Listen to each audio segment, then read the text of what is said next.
When you're a historian, you spend a lot of time in the archive. There are documents that come across your desk that sometimes make you stop. You stop, you read it, walk away, you read it again, and it really makes you think about what it is that you are studying. This is one of those World War II documents out of the thousands that I have read that made me stop in my tracks.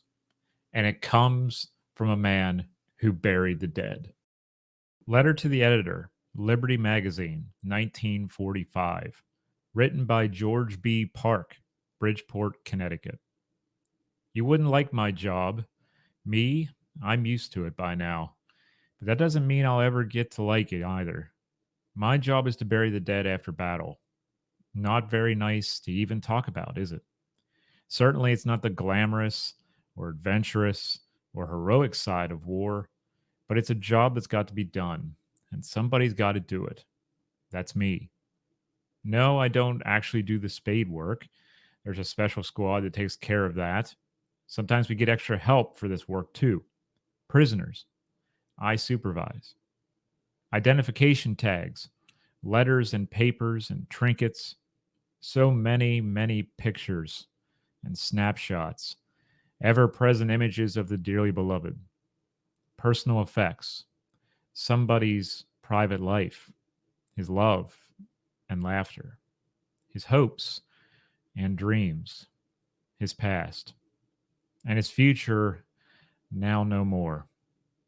Funny how impersonal you can be when you sort this stuff. Personal effects. I examine them all, make out the necessary forms, sign and send back to field headquarters. That's where they begin the awful bookkeeping needed for notifying next of kin.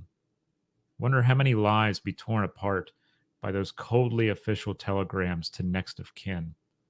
How many hearts will never heal? How many homes will never be the same? How many mothers, sisters, wives, sweethearts, dads, kids, brothers? God give them strength and courage. Personal effects. Always there is something to tell you so much more than his name and number. Some cherished, time worn talisman from a world at peace, an outdated driver's license, club membership cards, a pocket piece from some long remembered convention, a penknife with stars on it for Sunday school attendance. Soldiers, sure, the world's finest fighting men, but underneath it all, just plain citizens.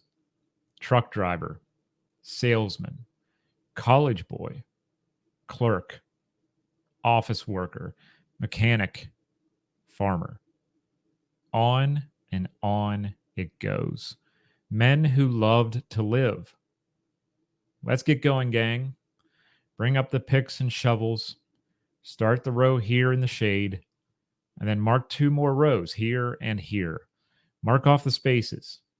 Letter the crosses, rank, name, serial number, date. You know the rest. Personal effects. The chaplain will want to look them over. Why doesn't he come? So many times I've had to do it myself. The Lord's Prayer spoken to a row of crosses, with only my gang to hear. And always they look at me with that strange, half questioning, half tortured expression that says, must we leave them here alone? Never mind, lads. Someday it will all be over, and we'll go back to a stronger, free America. We know that. But we'll never forget those little broken bits of America's heart we left over here. America's personal effects.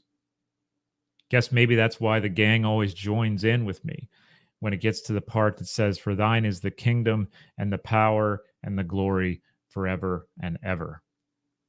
On a job like this, a man has got to have something to cling to, something steadfast.